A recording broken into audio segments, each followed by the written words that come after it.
just give another, oh my God, you know? Like, I mean, and Dave's pants, can we talk about? All right. So I was driving to work the other day, a couple weeks ago, and I passed a rally of high school students who had walked out to protest the School Reform Commission canceling the teachers' contract. And they were in high spirits and they were holding signs, honk if you support our teachers and don't take from the givers. And I was just like honking my horn like crazy. I just wanted to jump out of my car and hug them all and say, you're doing the right thing. You're doing the right thing. And it brought me back to my younger days when I was socially active before I became old and complacent. When I was their age and younger. My first demonstration was when I was 4. My parents took me to a civil rights march. That was when they were having the sit-ins in Greensboro and Atlanta. And we were having a march in Chicago. And I was a little kid and everybody was chanting, Jim Crow must go.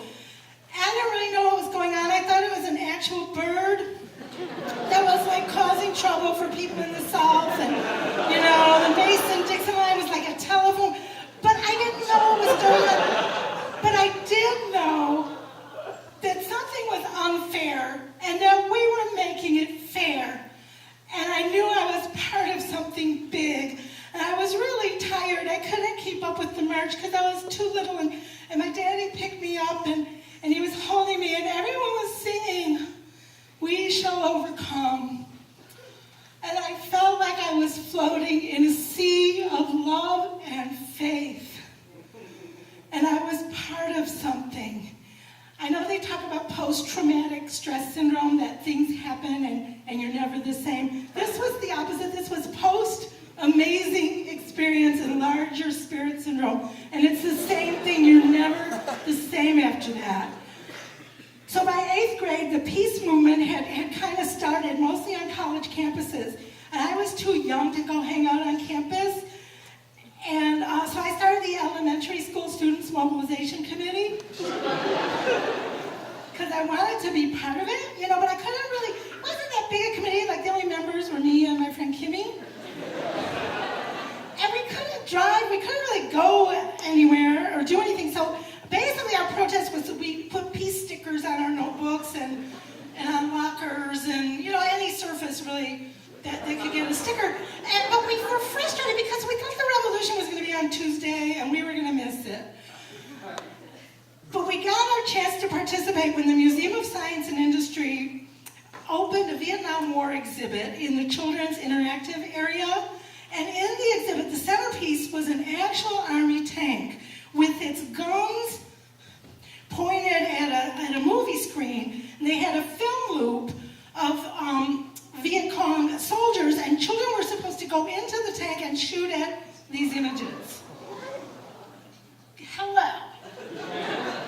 So Kimmy and I decided to protest. You know, there were a bunch of people who were going to protest, and we could get there on the bus, so it was really cool. So we stuck our pockets filled with peace stickers, and we were going to go and slip into the museum and put peace stickers on the tank.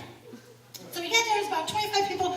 It was a small march, it wasn't a lot of people, but we almost didn't get in because Kimmy had all these flowers in her hair, little tiny, and the guard said, you know, those petals could fall, you know, slip out so they could fall. And so apparently, like, teaching children to kill was fine, but flower petals were a hazard, you know. So we had to kind of, you know, pick, you know, like grooming a chimp. We had to pick, and so, oh my God, 4 minutes really. So we finally. I'm gonna just go real quick. We get in and we're sticking our stickers in, and then we feel this like burly policeman grabs us and he's dragging us out and he throws us in a paddy wagon. And there are these other kids and he's locking them. He goes, "You commies, you know, you were defacing public property. That's a federal offense." And we're like, oh my God. And he locks the door and we're in there.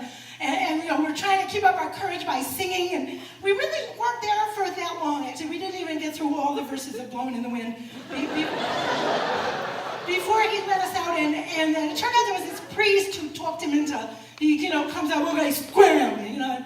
and this priest has to let these kids out, and it turns out it wasn't a priest, it was a guy in a priest outfit. Tozie's the pastor of the Neo-American Church. He invited me and Kimmy to meet him at midnight at his pad, bring candles, incense, blanket.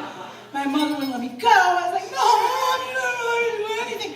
But the point is, we did close the exhibit, and we did get rid of Jim Crow laws, and we did end the war in Vietnam.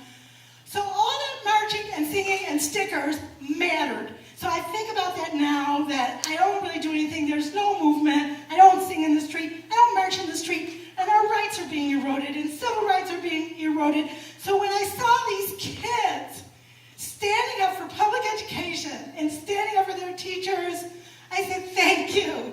Thank you. You guys, it's your turn to start a movement. Thank you.